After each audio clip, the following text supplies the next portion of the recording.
olha aí onde é que você vai estudar no que vem. Galera, é aqui.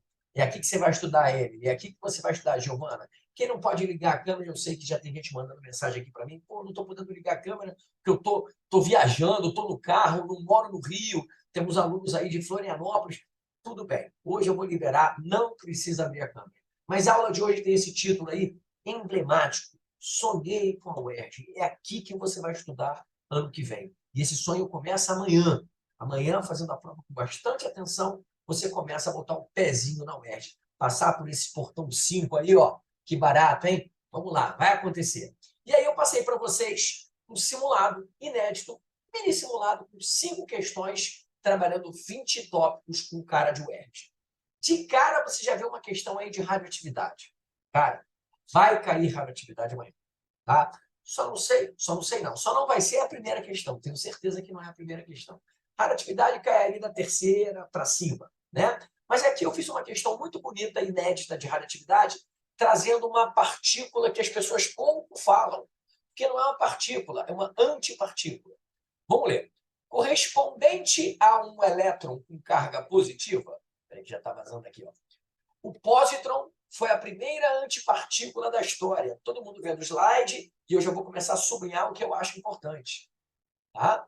Sua detecção envolveu o bombardeio de uma lâmina de alumínio 27 com partículas alfa, gerando um isótopo radioativo do fósforo e um nêutron. Posteriormente, esse isótopo radioativo emitiu um pósitron. Aí você pensa, babou para mim, pensou a Marcele. Babou, eu não sei o que é pósitron, mas repare que o texto deu uma dica. O pósitron, ele corresponde a um elétron com carga positiva. Espera aí que o Guilherme está chegando. Então, veja bem, o pósitron não é um elétron, mas ele corresponde a um elétron com carga positiva. Então, nessa questão aqui, modelo ERG, bastava você saber quem é o elétron. Tá? Escreva as reações nucleares ocorridas. Galera do Maratona sabe. E galera que está chegando agora no QPM tem que fazer isso amanhã na prova. Sublinhar, ou envolver, ou achurar, não importa, os verbos de comando. Porque são esses verbos que têm que ser atendidos. Escreva, determine, indique e classifique. Cada verbo de comando é muito importante. Faz isso aí no teu material. Espero que você tenha imprimido um para vocês, tá bom? É bem legal imprimir, tá? Eu sei que tem muita gente que pensa assim, pô, não deu tempo de imprimir, gastar folha, olha as árvores, mas a prova é de papel. A prova é de papel. Então, esse lance de ficar olhando no celular, às vezes é complicado. Esses são os comandos. Tem um subcomando aqui, ó. Eu até esqueci de mostrar. Ele pediu para escrever, mas tem que identificar os nuclídeos formados. E aqui a gente vai aprender sobre radioatividade. Mas não apenas isso. Essa questão tem radioatividade, estrutura atômica, propriedades periódicas e ainda tem ligação química. 4 tópicos que vão cair amanhã. Tá bom? É aula, né? Vamos fazer um resumo aqui de radioatividade? Não dá para fazer a prova de amanhã. Radioatividade é assunto fácil. Mas não dá para fazer a prova sem conhecer as emissões nucleares, que são de 3 tipos. Alfa, né? Beta e gama. Todo mundo sabe disso. Agora, tem que saber a massa e a carga de cada uma delas. Por convenção, eu vou colocar a massa em cima e a carga embaixo. Mas pode vir ao contrário, né, Léo? Você costuma escrever ao contrário? Não tem problema. Só tem que manter o padrão durante a tua questão, tá bom? Então, eu vou botar a massa em cima e a carga embaixo. Isso é decoreba, não tem explicação. Alfa tem massa 4 e carga 2. Beta tem massa desprezível, quase zero, e carga menos 1. E gama é a única emissão nuclear que tem realmente massa zero e carga também zero. Gente, por que essas emissões foram chamadas de alfa, beta e gama? Porque na época dessa descoberta, lá no início do século XIX, não se sabia direito o que elas eram. Hoje nós sabemos o que são essas emissões que saem do núcleo. São partículas alfa e beta, e radiação, que é o caso da gama. A alfa é o núcleo do átomo de hélio. Não se assuste se a UERJ pedir para calcular, já fez isso, o volume na ICNTP de partículas alfa. Que isso, mas volume na ICNTP não é para gás? E o hélio é um gás. A partícula alfa é o núcleo do hélio. Dá para calcular o volume dela com CNTP, com PV igual a NRT. A beta é o nosso famoso elétron, massa zero, desprezível e carga -1. E a gama, essa não é partícula. Essa é uma radiação de altíssima energia. Lembra do Incrível Hulk? É a ficção, né? Porque tem muita energia. Tem mais energia que o raio-x. Raramente, numa reação nuclear, aparece a emissão gama, porque ela não muda nada, não tem massa, não tem carga. Você vai ver já já como é que funciona. Além dessas emissões, vamos recordar, outras partículas que você tem que conhecer. O próton, que tem massa 1 e carga 1. Quando eu não boto a carga, o sinal, gente, é porque é positivo. Próton é positivo. Elétron, que é a beta, é negativo. O nêutron, cuidado para não confundir. O nêutron, ele é neutro, mas ele tem massa. A massa dele é igual a do próton, praticamente. E a carga dele que é zero. E atenção, por que partícula está entre aspas? Porque eu acredito que você deveria conhecer o pósitron, que na verdade não é o elétron, é o antielétron. Por isso que ele está aí colorido diferentinho. Como é que eu tenho que saber quem é o pósitron? Imita a massa do elétron, que é perto de zero, mas bota uma carga positiva. Opa, deu ruim aqui, ó. Tá vendo a pressa? Vou consertar agora. Copiou, colou errado. Positiva. Até o nome mesmo, ó, positron. Positron é o elétron positivo. Olha que barato. Até o nome mostra. O positron é o elétron positivo, não é próton. Você acha, Mestre, que vai cair pósitron amanhã? Nunca caiu. Pode cair. Nesse formato que eu falei, explicando que toda antipartícula é só pegar a partícula normal e trocar a carga. E o pósitron foi a primeira antipartícula descoberta. Esse slide que está aí na sua telinha do celular, do seu computador, do seu tablet, do seu notebook, do seu Tamagotchi, vai ficar para você. É uma bela revisão para a questão de radioatividade de amanhã. Tá bom? Vamos fazer a nossa questão, então, agora? Eu preciso também da tabela periódica, porque lá na questão diz que uma lâmina de alumínio 27. O que significa isso, alumínio 27? É a idade dele? Não. Gente, em questões de radioatividade, quando se fala assim, alumínio 27, urânio 238, plutônio 239, eu estou dando a massa do isótopo que é para usar. Mas, mestre, na tabela periódica, o alumínio tem massa 27. Olha a minha raiva. Olha para a minha cara. A massa da tabela periódica não é o número de massa, é a massa atômica. Está escrito aqui no índice, ó. Massa atômica. Você não vai usar isso em questões de radioatividade. Isso aqui é questão de estequiometria, de cinética química, de soluções. Radioatividade é número de massa. Por isso que está escrito nessa questão, alumínio 27, eu estou lendo aqui no papelzinho, ó, que foi bombardeado, né, por partículas alfa. Ok? Olha a Duda aí chegando. Tá bom? Então, estamos na primeira questão. O Guilherme chegou agora, a Duda também está chegando. Primeira questão, você vai lá achar o alumínio, não para pegar o número de massa dele, mas pegar o número atômico. Até porque o número de massa não está na tabela. Olha aí, eu risquei massa atômica, Emily, porque você não vai usar isso nas questões de radioatividade. Viu, Giovanas? Vou botar Giovanas no plural, porque o nomezinho, hein? Aqui no QPM é a quinta aluna que eu tenho chamado Giovana. Então, Giovana Paraíso e a outra Giovana, estou sem o sobrenome dela agora. Mas, Giovanas, se liga! Pode ficar com a câmera desligada, mas eu estou ligado em vocês. Aqui, ó, é o número atômico do alumínio que eu quero, é o 13. Tá bom? Agora eu vou voltar lá na questão para marcar isso. O número atômico do alumínio é 13. E começar a fazer a minha reação nuclear lá direto no desenvolvimento. Escreva as reações nucleares é para escrever, tá bom? Então, galera, tudo que tiver nesse retângulozinho aqui é o desenvolvimento. Alumínio de número atômico 13 e número de massa 27 foi bombardeado. Essa lâmina teve bombardeio com partículas alfa. Gente, olha só, apesar do plural, Léo, preste atenção, ó. Bombardeio partículas alfa. Não quer dizer nada, Duda, estamos aí.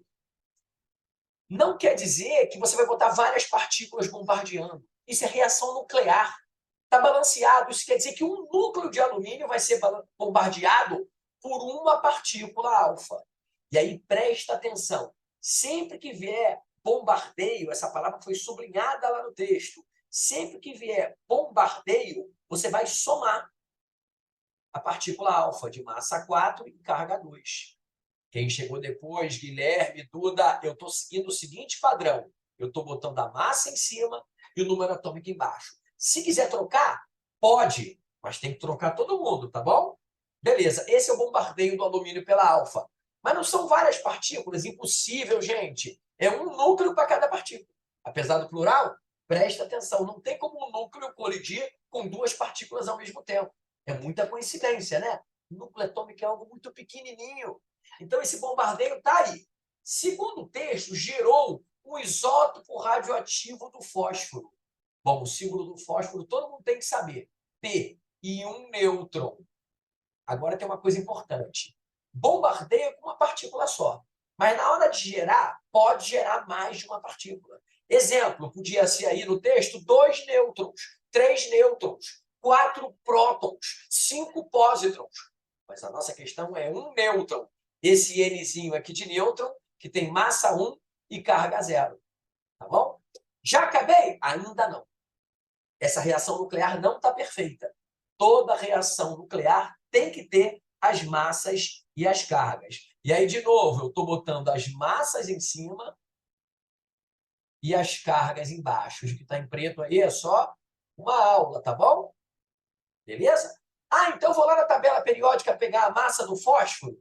Vai nada. Você não vai na tabela periódica pegar a massa do fósforo, pelo amor de Deus. Você vai na tabela periódica pegar o número atômico do fósforo. Pertinho do alumínio aí, ó. Fósforo, P. Número atômico dele, cuidado, olha a legenda, é o 15.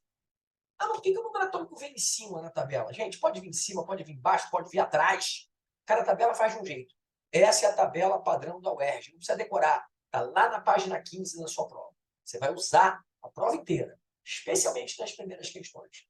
Então, voltando aqui para a nossa questão, número atômico 15, eu tenho que achar, eu tenho que botar isso no meu gabarito. Está aqui, ó. Número atômico 15. Então, vou botar o número atômico aqui embaixo, porque foi o que nós combinamos. E como é que eu vou descobrir o número de massa desse fósforo? Galera, botei aqui um retângulozinho, porque esse é o X da questão. Eu não pedi, mas a reação nuclear tem que ter massas e cargas de todo mundo. E aí vem uma coisa muito importante que você já deve estar vendo aqui, ó. As massas e as cargas, elas têm que se conservar numa reação nuclear. Eu vou colocar isso em preto. Isso aqui é só para você fazer a conta. Ó, repara, 13 mais 2 desse bombardeio dá exatamente 15 mais 0. Perfeito. 15 antes, 15 depois. Cargas conservadas. As massas também. Radioatividade é um assunto fácil, vai cair amanhã. Ó. 27 mais 4 dá 31. Se eu já tenho 1 de massa do nêutron, qual é a massa do próton? 30. Esse 30 tem que ir na resposta. Esse 30 faz parte da resposta. A resposta está toda em vermelha. O que está em preto é a aula, tá, gente? Beleza. Acabou? Não, porque pediu as reações nucleares. E aí, preste atenção no texto. Posteriormente, este isótopo, está lá no texto, radioativo, emitiu um pósitron. Galera, emitiu é diferente de bombardeou. Olha como é que é a interpretação de texto. É aula de português, né, Marcelo? É praticamente uma aula de português. Ó. Bombardeio, colisão, captura, choque, fusão, é tudo a mesma coisa. Agora, emissão, decaimento, desintegração, é outra coisa. Esse isótopo do fósforo, esse que eu acabei de encontrar, posteriormente, Léo, é outra reação nuclear. Então, você vai repetir esse fósforo 30 e vai emitir o pósitron. Ah, mas eu não sei o que é o pósitron. O texto falou que é o elétron positivo. Vou até botar o mais um aqui. Ó. Ah, mas a massa do elétron, pensou assim o Léo, é perto de zero. Para efeito de cálculo é zero. Só não diz que é zero, senão você vai dizer que o elétron é uma radiação de alta energia. A única emissão nuclear que é uma radiação de alta energia é a gama. Tá? Esse é o pósitron. Mas como é que eu sei que esse E aí é o pósitron? Podia ser elétron. Por que não chamaram o pósitron de... Por que não chamaram o pósitron de P? Porque P já é próton. Agora, se você bota um elétron esquisito, esquisito, né, Emily? Por que está esquisito? Porque elétron com carga positiva é esquisito, é um pósitron. E aí, o último problema sério dessa questão é descobrir quem é esse elemento. Repare que eu pedi no texto para você botar o símbolo dos elementos, olha lá, identificando os nuclídeos formados. Nuclídeos são os núcleos formados. Não pode botar X aqui. Mas como é que eu vou saber, perguntou a Marcele, quem é esse elemento aí do quadradinho? De novo, as massas e as cargas têm que se conservar. Então, essa conta aqui é tudo de cabeça. Ó. Eu tenho 15 de fósforo antes da emissão. Eu já tenho 1 do pósitron. Esse 1 é positivo.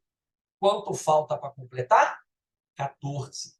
E é com o número atômico 14 que eu vou descobrir quem é o nuclídeo formado. Eu vou lá na tabela periódica pegar quem tem número atômico 14. Olha lá. 14 vem logo depois. Ficou entre alumínio e fósforo. 14 é o silício. Aí você tem que botar... Ah, mas eu não sabia que o nome dele é o silício, pensou a Giovana. Não importa. Pensou a Maria Luísa. Não importa. Você vai escrever SI na sua reação. Tá bom? Então, você vai escrever SI na sua reação, que é o silício. E não vai usar a massa do silício na tabela periódica, hein? A massa desse silício aqui é 30. Como é que tu sabe, mestre? Pode chamar de mestre, que a massa é 30. Porque 30 antes da seta tem que ser 30 depois da seta. Se eu já tenho 0, falta 30. Resumo, em toda reação nuclear, as massas e as cargas se conservam. Caras, Maria Luísa, Guilherme, todo mundo que está aqui, o mais importante não é acertar essa questão. Essa questão especificamente não vai cair amanhã na prova. Não sei que eu tenha roubado a prova. Não vai cair essa na prova. Mas você aprendeu alfa, beta, gama, próton, nêutron, pósitron, viu que alfa e hélio é a mesma coisa, beta e elétron é a mesma coisa, viu que gama quase não aparece em exercícios assim, porque não tem graça. A gama não tem graça. A gama tem massa zero e carga zero. A gama só serve para fazer incrível Hulk. Tá? Para fazer reação nuclear é meio sem graça. E aí você já equacionou as duas reações nucleares. Pediu também para determinar o número de nêutrons do isótopo do fósforo formado. Vou fazer aqui do ladinho o desenvolvimento. Gente, o isótopo do fósforo formado, repara que essa massa não bate com a da tabela periódica. Esquece a tabela em termos de massa. É 15. E aí vamos lembrar que número de massa é dado pela letra A, número atômico é dado pela letra Z, e para você calcular o número de nêutrons, isso é um cálculo clássico, é só subtrair o número de massa menos o número atômico, que vai dar o número de nêutrons. Esse carinha aqui tem, portanto, 15 nêutrons. Ai, que coincidência, é o mesmo número atômico. Coincidência, tá? Como é que a gente descobre o número de nêutrons em qualquer elemento, pode ser isótopo radioativo ou não? Pega o número de massa e subtrai do número atômico, essa continha que eu estou fazendo aqui. 30 menos 15, 15 nêutrons. Para terminar, tem duas perguntas aí. Ó. A família daquele de maior raio atômico, considerando alumínio e fósforo na forma de átomos neutros. Deixa eu voltar para esse texto aqui, que ele é confuso. Ó. Considerando alumínio e fósforo na forma de átomos neutros, gente, não dá para falar de raio atômico de um núcleo.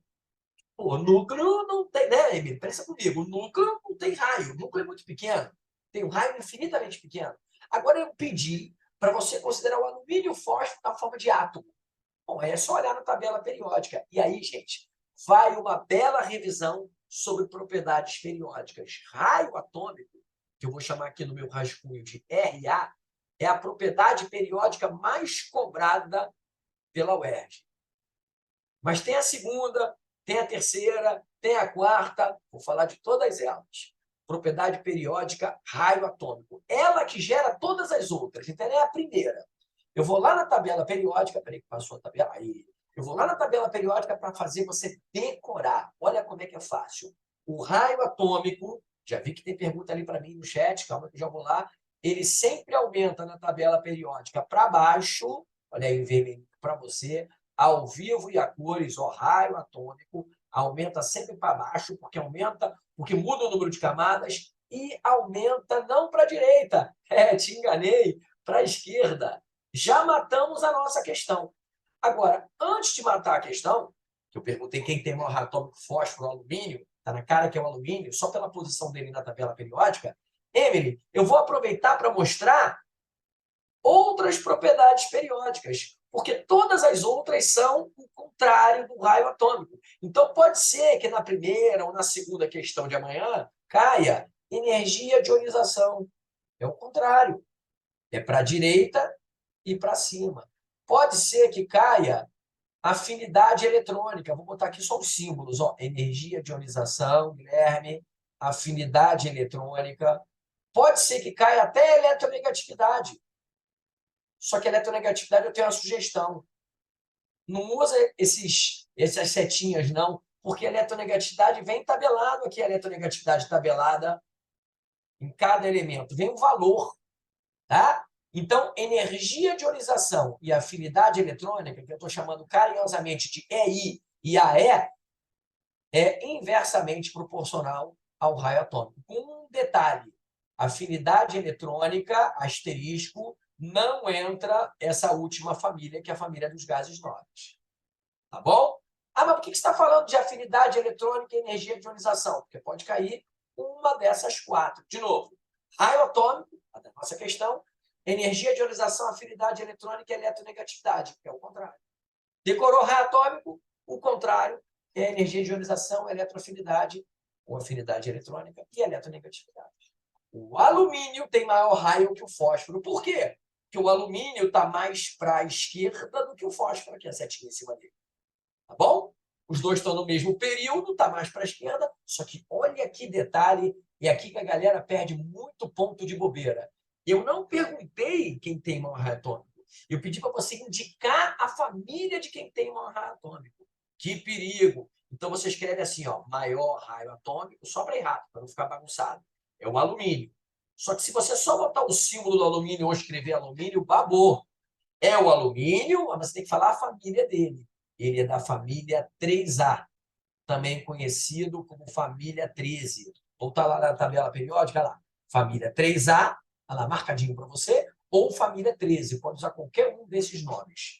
3A ou 13. Já vou no chat para ver a dúvida de vocês. Acabou não, tá? Família 3A ou 13. E qual o nome da ligação química que tem numa chapa de alumínio? Galera, isso foi só para recordar a ligação química mais fácil que existe, a ligação metálica.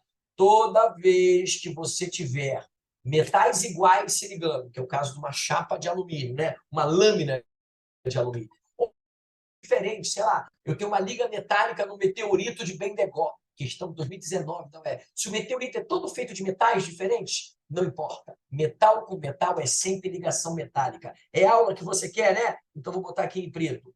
O que caracteriza a ligação metálica? Qualquer metal conectado a qualquer metal. Cheio de perguntas lá no chat, eu vou responder. Família do boro também pode? Pode, Giovana, mas não é muito comum não, tá? O mais comum é você botar na UERJ família 3A ou família 13, tá? Léo fez a mesma pergunta. Guedes, pode aproveitar para relembrar raio iônico? Posso sim. O perigo de raio iônico, Duda, agora preste atenção, eu gostaria de dar uma pausa, beber uma água.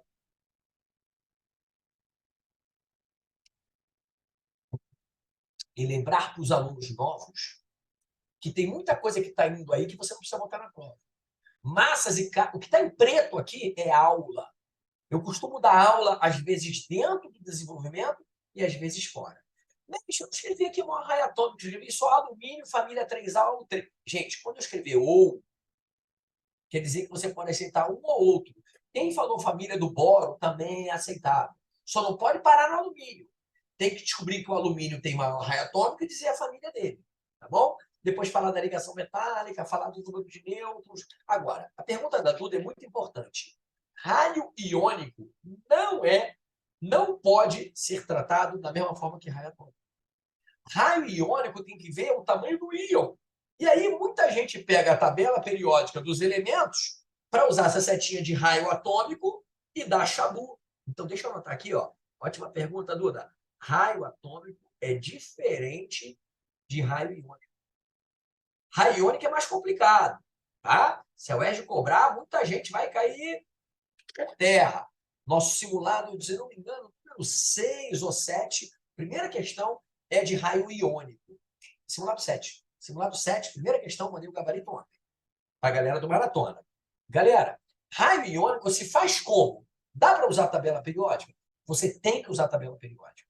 Só não vai ter setinhas. E como é que funciona raio iônico? Eu vou aproveitar esse espaço aqui da tabela para fazer aqui. Fazer uma questão bem fácil aqui de raio iônico para todo mundo entender. Ó. Cantinho direito, tá dando para enxergar aí, ó. Pergunta da Duda, raio iônico. Vamos supor que eu te pergunte, vou fazer duas perguntas, vou dar dois exemplos. Quem tem maior raio iônico? O cloreto, tá? Que é o Cl-1, ou o... Deixa eu pegar aqui um bem fácil. O cloreto, que é o Cl-1, ou sódio, pronto. Pô, clássico, né? Cloreto de sódio. Isso é um clássico.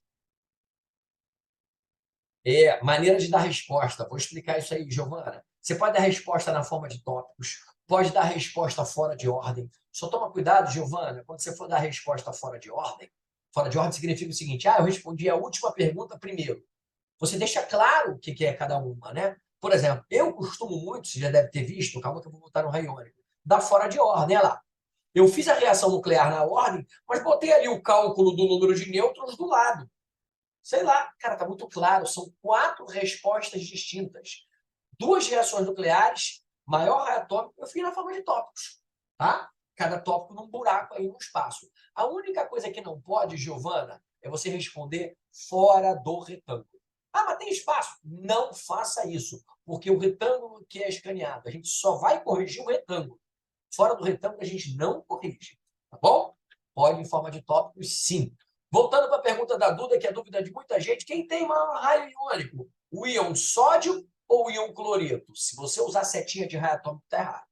Primeira coisa que você vai fazer é pegar o número atômico do sódio, 11, e o número atômico do cloro, 17. E aí vai calcular se essas espécies têm o mesmo número de elétrons. Porque, gente, o tamanho de uma espécie tem a ver com o número de elétrons. Esse mais aqui significa que perdeu um elétron. Ou seja, o sódio tem 10 elétrons. Esse menos, Duda, significa que ganhou um elétron. O cloreto tem 18 elétrons. Acabou. Se o número de elétrons for diferente, como nesse meu primeiro exemplo, vai ser maior quem tem mais camadas. E como é que você sabe, mestre, que quem tem 18 elétrons tem mais camadas eletrônicas do que quem tem 10? Porque geralmente os íons, Duda, aqui não adianta decorar, eles ficam com a configuração eletrônica de um gás nobre. Isso aqui é a configuração do argônio, número atômico 18. Esse aqui é a configuração do neônio, número atômico 10. Conclusão, neônio, estou apontando para ele, é menor que argônio. Então, se o neônio é menor que o argônio, o íon sódio é menor que o cloreto. Foi esse exemplo? Mas o exemplo mais perigoso é quando as espécies têm o mesmo número de elétrons. Aqui deu diferente. E quando as espécies têm o mesmo número de elétrons? Como, por exemplo, o potássio e o cloreto. De novo. Vou decorar. Lá em cima eu vi que o positivo ganha. Exemplo 2. Potássio e cloreto. O potássio tem número atômico, só olhar a tabela periódica, por isso que eu botei esse slide, 19. O cloreto, 17. 19 perde 1, fica com 18. Ficou apertadinho. 17 ganha 1, fica com 18 também. Quem está chegando agora no QPM é assim que funciona. Você tem dúvida, eu tiro. 18 tem o mesmo número de elétrons de 18. E aí, vai ter o mesmo tamanho? Lógico que não. Quando isso acontecer, Duda, quando as espécies forem isoeletrônicas, tanto o potássio quanto o cloreto têm o mesmo número de elétrons. Você vai desempatar pelo número atômico. Porque o número atômico é o número de prótons que atrai. E aí 19 é maior do que 17. Se é maior, atrai mais. 19 atrai mais que 17. Se atrai mais, fica menor. Não é sempre assim, tá? O cátion é menor que o ânion. Nada a ver. Ficou menor porque 19 tem mais prótons, acompanha a minha mão, acompanha na câmera, se tem mais prótons, fica menor. Esse é o resumo aí que você pediu, Duda, de raio iônico. Acabou. São os dois tipos de exercício. Quando é isoeletrônico e quando não é. Tá bom? Vai tudo no slide para vocês, hein? Vamos para a questão 2. Antes de ir para a questão 2, quais foram os tópicos trabalhados nessa questão? Presta atenção. Radioatividade, estrutura atômica, porque para saber o número de nêutrons é a estrutura atômica. Cadê sou eu aqui para mim? Tabela periódica, né? Propriedades periódicas, é usar a tabela periódica, e ligações interatômicas, que vai aparecer de novo hoje, porque nem só de ligação metálica vivem os átomos. Os átomos se ligam, valeu, Dudinha, por ligação metálica, iônica e covalente. Daqui a pouco eu falo dessas outras duas. Vamos correr um pouquinho para poder dar tempo de fazer, né, as 5 questões. Eu sei que fica corrido, aí você pensa, caraca, mas é muito corrido. E aí, como é que eu faço para ver depois? No YouTube do QPM, essa aula vai subir. Demora mais ou menos 1 horinha para renderizar e você vai poder reassistir essa aula antes da prova do MEC, na velocidade que você quiser. Galera, química inorgânica, assunto certo em pelo menos 2 ou 3 questões amanhã. Vamos ler essa. Os extintores de gás carbônico, já vou sublinhando o que eu acho importante. Vocês já fizeram em casa, né? Estou só tentando recordar. Existem 2 compartimentos separados. Um contém solução aquosa de ácido sulfúrico e outro contém solução aquosa de bicarbonato de sódio. Quem já sabe as fórmulas desses caras de cabeça, já anota aí no cantinho. Mas pode saber de cabeça? Deve. É fundamental que você agilize o desenvolvimento da prova. Não tem justifique para nomenclatura. Se você sabe a fórmula do ácido sulfúrico do bicarbonato só de cabeça, melhor ainda.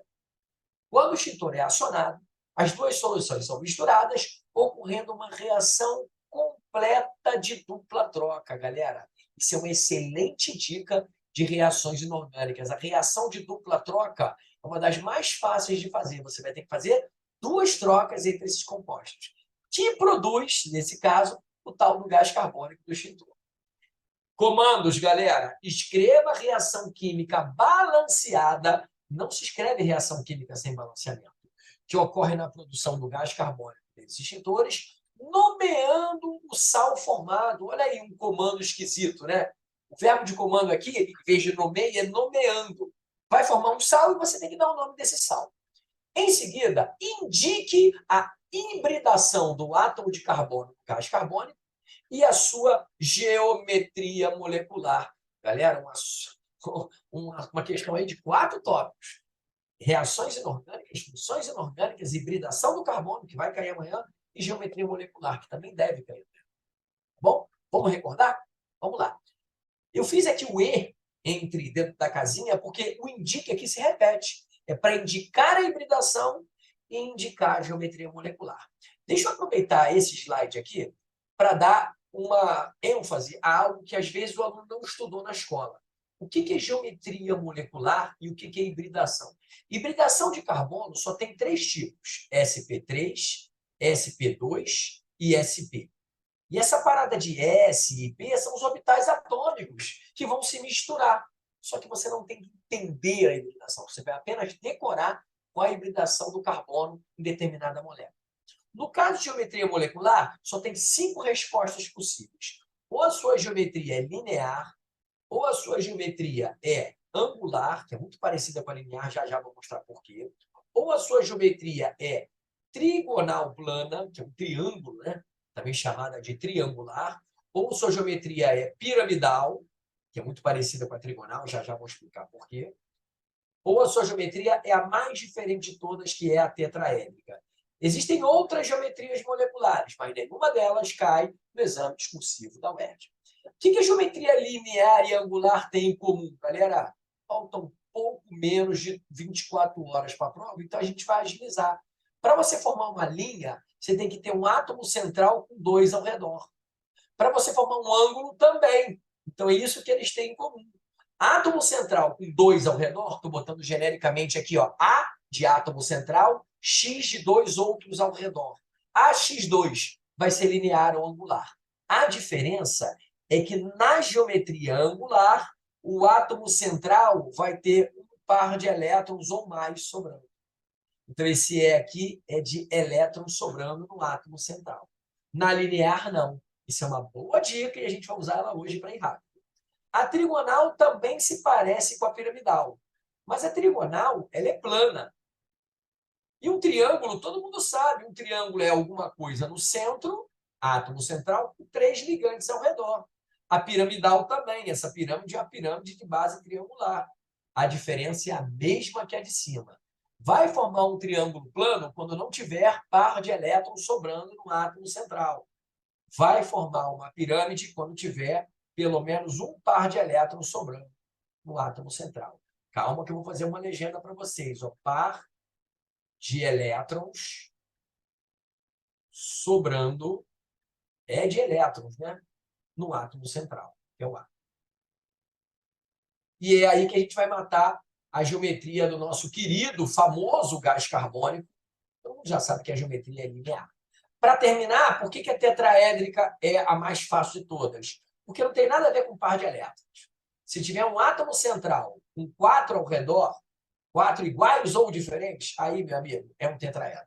Acabou. Então, essas duas são parecidas, essas duas geram dúvidas, mas a tetraédrica não gera dúvida com ninguém. Eu nunca vi um resumo de geometria molecular tão rápido quanto esse. Vamos à questão. Antes de ir à questão, ácidos, celebridades, que você tem até amanhã para decorar e fazer uma excelente prova na UERJ. São só 6. Esses aqui. Se você decorar esses 6 ácidos celebridades, você acerta mais de 60 sais. O primeiro deles, o ácido sulfúrico, é decoreba mesmo. É decorar a fórmula. Caiu na questão. É o H2SO4. O segundo não caiu nessa questão, pode cair em outra. O ácido nítrico é o HNO3. O fosfórico, que é o principal aditivo dos refrigerantes, é o H3PO4. Isso é decoreba, tá, gente? E o carbônico é uma decoreba fácil, que é só somar CO2 com água. Se você soma gás carbônico com água, ácido carbônico H2CO3. Daqui que vai vir o bicarbonato. Olha que barato, tá? É muito bom você decorar esses sais, porque a maioria deles termina em ico, repara. E todos eles que terminam em ico vão gerar ânions que terminam em ato, ó. Sulfato, nitrato, fosfato. Cara, quantas questões você já viu na UERJ, e até no Enem, né? Carbonato. Mestre, de onde você está tirando essa carguinha que você está botando no lado? Ah, essa carguinha é o número de hidrogênios que ele abandona. Então, vale a pena decorar esses 6 celebridades. Aqui só tem 4. O clorídrico do nosso estômago é o HCl e o sulfídrico é o H2S. Ácidos que terminam em hídrico não levam oxigênio. Vale a pena decorar esses. Cadê os ácidos que terminam em oso? Raramente eles caem na UERJ. Mas se cair sulfuroso, é só você tirar um oxigênio.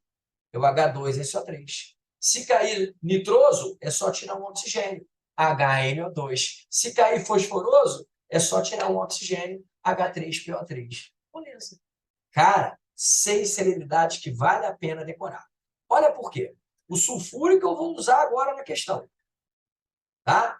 E o bicarbonato, cuidado com esse bi, que nada tem a ver com 2. Esse bi significa que dos 2 hidrogênios do ácido carbônico, olha aí, o carbonato está aqui, ó, CO3 menos 2. O bicarbonato, você vai deixar um dos hidrogênios na fórmula. É daí que vem o prefixo bi. Então, esse é o carbonato, CO3, o bicarbonato, a gente vai ter que desenhar daqui a pouquinho, é o HCO3 menos 1. Esse é o ânion famoso bicarbonato do bicarbonato de sódio. Tá bom? Química inorgânica é por aí, tá? Daqui a pouco eu falo de hibridação de carbono, só para não confundir a sua mente. Vamos lá para a nossa questão. A nossa questão pede, já estou direto em desenvolvimento, senão não vai dar tempo. Pede para a gente escrever a reação balanceada de produção do gás carbônico. O texto falou que é uma mistura de ácido sulfúrico num recipiente com o bicarbonato de sódio. Olha aí como é que eu acertei a fórmula do bicarbonato de sódio. NaHCO3. E aí, Giovanas, e aí, Emily, não precisa botar estado físico, é só botar os reagentes. Segundo o texto, isso aqui produz gás carbônico, mas não fala mais nada. Só fala que tem um tal de um sal. Gente, o mais importante, vocês não podem esquecer, é quando o texto fala que acontece uma reação de dupla troca. O que está em preto não precisa ir na prova. Mas sabe o que é dupla troca? Você vai trocar o cátion de um com o ânion do o cátion de um com o cátion do outro. E o ânion de um com o ânion do outro. Cantinho da dupla troca. Olha para o cantinho fora do retângulo. O H2SO4, você vai separar assim, ó, H2SO4. Esquece a quantidade. Você vai separar o H+ com SO4. E o bicarbonato de sódio, como todo sal, você vai separar no cátion metálico e no ânion. Pronto. As cargas são importantes, mas as quantidades não. E agora, olha o que é uma dupla troca. O H+ pegava o sulfato. Agora ele vai pegar o bicarbonato. O Na+ pegava o bicarbonato. Agora ele vai pegar o sulfato. Percebeu o que é dupla troca? Duas trocas. Isso aqui no cantinho é um rascunho de dupla troca. Não bote isso na prova, não. Isso é rascunho. Tá? Eu vou começar pelo Na+ ligando ao sulfato. E agora, olha a importância das cargas. Se o Na é mais e o sulfato é -2, não existe o sal NaSO4. A carga total de uma espécie tem que ser nula, tem que ser zero. Então, é Na2SO4. É só você pegar o +1 e o -2 e prestar atenção nessa conexão. Não pode dar uma carga diferente de zero. Então, tem que botar 2 positivos. E a fórmula correta é essa. Já posso até dar nome desse sal, que é o sulfato de sódio. Lívia chegando de viagem, chegando aí. Boa tarde, Lívia. Sulfato de sódio, segunda questão sendo resolvida. Livinha. Agora, quando você faz a dupla troca, presta atenção agora, entre o H+ e o HCO3, olha o que vai dar essa dupla troca aqui. Ó. Quando você liga o H+, vermelho, hein? Um HCO3 vai dar H2CO3. Um ácido que apareceu no slide anterior, no slide dos celebridades. Olha lá, ácido de celebridade. Apareceu, olha lá, ácido carbônico. Só que o ácido carbônico é um ácido fake. Você até pode desenhá-lo na prova, se alguém te pedir para desenhar a fórmula do ácido carbônico. Você não pode produzi-lo na prova. Porque ácido carbônico está dizendo aí do lado o que ele é. É CO2 com água. E daí que vem o tal do CO2 que eu te falei. Ó, vai produzir ácido carbônico, mas você não vai botar ácido carbônico. Você vai botar CO2, que é aquele gás que ele falou do extintor, mais água. Depois que você termina tudo que está em vermelho, o que você tem que fazer? Balancear a reação. Um erro muito comum, gente, presta atenção, Léo, agora, é que tem gente que quer balancear a reação durante a montagem dela. Aí o cara pensa assim, ah, se tem um Na aqui, só vou botar um Na aqui. Não, não. Não existe o sal NaSO4. De novo, o Na é mais, o SO4 é -2. Então, o sal correto é Na2SO4. E por que ele se chama sulfato de sódio? Porque ele veio do ácido sulfúrico. Ico vira ato. Sulfato de sódio igual ao slide anterior. Tá bom? Só falta o balanceamento. Esse balanceamento aqui é fácil. O sódio não está balanceado, metal, começa por ele. Mete um 2 aqui na frente que você balanceia o sódio. Aí o carbono passou a ter 2. Tudo bem, a gente mete um 2 aqui que balanceia o carbono. Aí o hidrogênio pulou para 4. Como assim pulou para 4? 2 hidrogênios. Se liga aqui, Giovana. Acorda, hein? Quero todo mundo prestar atenção. 2 hidrogênios aqui, com mais 2 aqui, 4. E eu só tenho 2 hidrogênios na água. Gente, balancear, pelo amor de Deus, não é mexer na fórmula das substâncias. Balancear é colocar númerozinhos na frente das espécies para que as quantidades de átomos antes da seta e depois da seta sejam iguais. Estou achurando aí em amarelo a única coisa que você mexe na hora de balancear. O que vai na prova é o que está em vermelho. É só isso? Não. Eu já escrevi, já nomeei, mas não indiquei a hibridação do carbono no gás carbônico, nem a sua geometria molecular. Olha aqui, Giovana, vou fazer fora de ordem. Vou fazer a geometria primeiro. Mas pode fazer fora de ordem? Pode, ainda mais que são perguntas bem distintas. Para você acertar a geometria do CO2, tem um desenvolvimentozinho. Não é obrigatório colocar, não. Então, vou colocar até em preto. Como é que é a estrutura plana do CO2? Carbono, com 2 oxigênios ao redor. 2 ligações, ok, porque o carbono é da família 4A. Isso aqui que está em preto não precisa ir na prova, não. Vamos usar aquele macete do AX2. Olha aí, para quem perdeu, quem chegou depois, aquele macete da geometria, ó, do AX2. Opa, passou. Vai, volta. Aê! Olha lá. A geometria do CO2 só pode ser linear ou angular, não tem outra. Quer chutar, Giovana? Chuta bonito. Emily, vai chutar? Chuta linear ou angular. Resta saber, você não vai chutar não, se sobra par de elétron no átomo central. Olha a aulinha que eu te dei aí agora, hein? Quem chegou depois, Tatiele, quem chegou depois, Duda. Se sobrar par de elétrons, o CO2 vai ser angular. Se não sobrar, ele vai ser linear. Vamos lá? Vamos ver se sobra ou não sobra? Vamos ver se sobra ou não sobra? Daqui a pouco eu explico hibridação, um macetezinho aqui legal. Não sobra. Elementos da família 4A têm 4 elétrons na camada de valência. Olha eles aqui fazendo ligação, atingindo o octeto. A família 4A não sobra par de elétrons. Então, a geometria vai ser linear. Você vai escrever assim, geometria, não precisa desenhar nada, linear. E a hibridação desse carbono? Aí você escreve assim, hibridação. Ih, mestre, nunca estudei isso no meu coleginho. Bom, no slide anterior, eu expliquei que hibridação só pode ser de 3 tipos. Tá aqui, ó. SP3, SP2 e SP. E tem macete para você acertar. Macete certeiro para você acertar. Não é macete do tipo, coincidência. Não, tem até explicação. Vamos pular para o macete da hibridação, que já estava aqui no slide. Não precisa anotar, não. Olha que barato.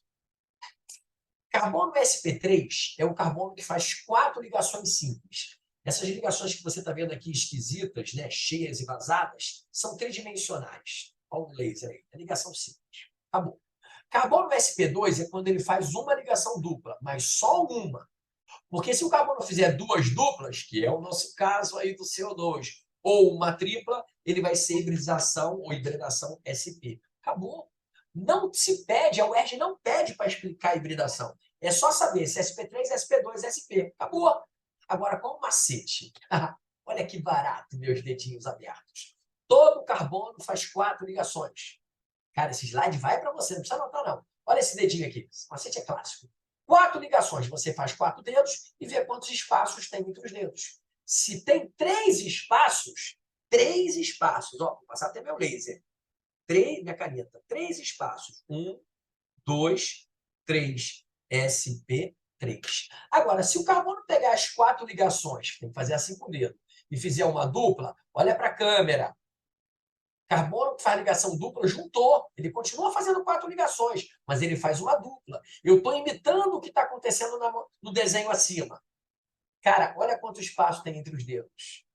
2 espaços. Quando você junta 2 dedos, são 2 espaços. 2 espaços, SP2. E agora, se você juntar 2 dedos, macete legal, hein? Escreve aí no chat se você já conhecia. A galera do Maratona já conhecia. Se você não conhecia, escreve não conhecia no chat para mim. Pesquisa educacional. Se você juntar 2 dedos assim ou juntar assim, não importa. Só vai sobrar um espaço. Se só vai sobrar um espaço, obrigado pela pesquisa, pela resposta à pesquisa. Isso aí, participa. Um espaço sobrando é SP. Pronto, acabou. Funciona rapidinho. Tá bom? Conheceu com Guedes. Obrigado, Léo. Que prestígio fazer a diferença aí na vida de vocês. Tá bom? Muito feliz por esse prestígio. Escreve aí para mim se você conhecia ou não conhecia. Tá bom? Giovana não conhecia. Emily também não. Legal, né? Moleza. Na hora da prova vai ter opção de gente assim, ó. Vai cair hibridação amanhã. Só não sei se é questão 3 ou 4, mas vai cair amanhã. Tá bom? Vamos para a nossa hibridação, vamos usar o macete, né? Que adianta aprender o macete e não usar? Olha lá, esse carbono fez 2 duplas. Olha o que eu fiz assim com o dedo, 2 duplas. Então, ele é um carbono com um espacinho só. É um carbono de hibridação sp. E aqui nós acabamos a nossa questão de número 2. Funções inorgânicas, reações inorgânicas, hibridação de carbono e geometria molecular nessa baita recordação. Beleza? Valeu, Marcele. Que bom. Conheceu no Maratona também, né, Livinha? Legal, legal. terminamos a nossa questão de número 2. Gente, hoje eu tenho que acabar exatamente às 5, tá? Explico. 80% da responsabilidade de estudo, aprovação, de mérito é seu. Quando o cursinho fala que ele te aprovou, mentira, ele te ajudou. Eu estou aqui para te ajudar. Então, eu vou fazer questão até 5 horas. Se faltar uma questão, tá? Eu já estou prontinho. Eu tenho aniversário do meu sobrinho hoje. Buscar meninas na casa da mãe. Aquela correria de sábado que todo mundo tem. Vocês têm uma vantagem. Vocês podem assistir a aula onde vocês quiserem, né? De fone de ouvido, tá viajando. Tem gente fazendo aniversário hoje, né? E assistindo com um colega. Eu não posso. Eu tenho toda uma estrutura montada aqui de pranchetinha, de computador gigante, de tabela periódica, né? De gravação, que só funciona aqui de casa. Bom, terceira questão, está na cara que é eletroquímica. Vai cair amanhã? Vai. Vai. Eu só não sei se vai cair pilha, eletrólise ou corrosão. São os 3 tópicos da eletroquímica. Então, eu dei um chute aqui para falar das baterias de automóvel. Você já andou de carro, não já? Todo mundo já andou de carro. E todos os carros, tá? Tirando os elétricos, utilizam baterias. Mas não para se movimentar. Preste atenção. A bateria para alimentar o sistema está aqui, ó, de partida, iluminação, ignição. O que pouca gente sabia é que toda bateria de carro, na verdade, são 6 pilhas conectadas em série. E hoje você vai entender por quê. Uma questão bem bonita que eu montei sobre bateria de carro. Utilize as seguintes reações de redução. Cara, olha que mole que eu dei aqui para vocês. Eu já disse que é redução para explicar o funcionamento. Agora, pelo amor de Deus, qualquer questão de bateria, pilha, eletrólise, corrosão, qualquer questão de eletroquímica, toda redução requer uma oxidação. Você não pode pegar essas 2 reações que estão aí, tá vendo, Léo? A gente discutiu isso bastante na nossa última aula do Maratona, ou penúltima, né? Cada caso é um caso. Nesse caso aí, são 2 reações de redução. Eu vou até escrever red, de redução do lado, e red de novo. Quer dizer que se eu somar isso aí, funciona a bateria do meu automóvel? Não, não funciona. Por quê? Gente, tem fundamento. Redução é receber elétrons. Se alguém recebe elétrons, alguém tem que dar. Por isso que toda redução requer uma oxidação. Vamos a um resuminho aqui, para a gente não esquecer a diferença entre redução e oxidação. E, de novo, não copie resumos. Esses resumos vão ficar todos para vocês. Olha que mágica essa aula. Acabou a aula, você recebe isso aqui no grupo do WhatsApp. Reações de oxirredução. Toda a eletroquímica, seja pilhas, baterias, eletrólise, corrosão, proteção contra a corrosão, são reações de oxirredução. Oxidação e redução ao mesmo tempo. Oxidar tem um macete para você decorar a definição. Oxidar é diferente de reduzir. Oxidar é dar elétron, olha que barato. Ah, o meu professor fala perder elétron. Tá, perder é a mesma coisa. Já reduzir, olha que barato esse macete, receber elétron. Um dos jeitos que a gente vai ver na próxima questão de ver oxidação e redução é a mudança do NOx. Porque vem comigo, ó, aqui você não decora. Se um átomo, um elemento, um átomo qualquer, dá elétrons, ele perde carga negativa. Se ele perde carga negativa, ele tende a ficar positivo. O NOx aumenta. Agora, se o cara recebe elétrons, tem que fazer sentido para você. Recebeu partículas negativas, o NOx dele diminui. Nesta primeira questão agora, a questão número 3, a gente vai ver oxidação e redução, porque as semi-reações já têm os elétrons. Mas quando você não tem semi-reações, e sim reações completas, os elétrons somem, ficam escondidos. E aí você olha por NOx. Galera, isso aqui é fundamental para qualquer questão de NOx, de oxirredução, de pilha, de bateria, de eletrólise. Tem mais coisa aqui para a gente falar, tá? Por exemplo, eu posso ver oxirredução aqui, ó. Dá uma olhada nessa reação que eu acabei de apresentar para vocês. Você não está vendo elétron. Então, aqui não adianta você ficar buscando. Quem é que está dando elétron? Quem é que está recebendo elétron? Não estou vendo elétron voando aqui, né, drogado? Você vai ter que usar NOx. Mas voltando ao nosso exercício, é isso mesmo, gente. Você que não está acostumado, é ida e volta. Esse slide aqui não precisa de inox, você já está vendo. Bom, primeiro que o texto falou, acho que eu vou apontar um pouco mais forte aqui para quem não está prestando atenção, que está recebendo o elétron. E aqui o elétron antes da seta. A seta mostra que o elétron é um reagente. E aí vem de novo a minha crítica. Numa pilha, pode acontecer duas reações de redução? Não pode. Na eletrólise também não. Toda redução requer uma oxidação. Esse elétron tem que vir de alguém. E aí vem a parte mais importante que você vai anotar aqui no rascunho mesmo. Toda vez que se falar de pilhas e baterias, tá? Hoje eu vou explicar a diferença de pilha para bateria. As duas palavras aparecem aqui. A diferença já está aqui até no texto, você que não percebeu. Mas, quimicamente falando, é a mesma coisa. Toda pilha é um processo espontâneo. E se o processo é espontâneo, você vai perceber, espero que isso aí está aparecendo no slide, espontâneo, que a câmera está bem pertinho, não sei se aparece aí para vocês. Escreve no chat para mim se sim ou não, para poder descer. Se é um processo espontâneo, a diferença de potencial desse processo, que a gente vai calcular daqui a pouquinho, a DDP, obrigado, Marcelo, obrigado, Léo, obrigado, a DDP tem que ser positiva. Então, se um dia você calcular DDP numa pilha e achar um valor negativo, apaga e faz de novo o que você errou. Tá bom? Agora, cuidado com a recíproca que não é verdadeira. Se eu achar positivo, eu estou certo. Quer ver um exemplo de erro? Se eu pegar o número 1,1, que é positivo, e somar com menos 0,9, dá 0,2. Dá positivo. E está errado. A DDP dessa pilha aí não é 0,2. Eu vou explicar daqui a pouco por quê. Tem mais aula aqui, tá? Toda vez que a pilha, que é um processo espontâneo, acontece, você vai pensar nesse E aqui, que se chama potencial padrão, como vontade. Galera, potencial é uma grandeza física. Não é potência, é potencial. E potencial é sinônimo de vontade. Vontade é uma coisa espontânea, né? Vontade é assim, eu estou com vontade, mas eu não estou com vontade. Não existe. Vontade é espontâneo, por isso que eu estou falando. Pilha é espontâneo. Então, potencial é sinônimo de vontade.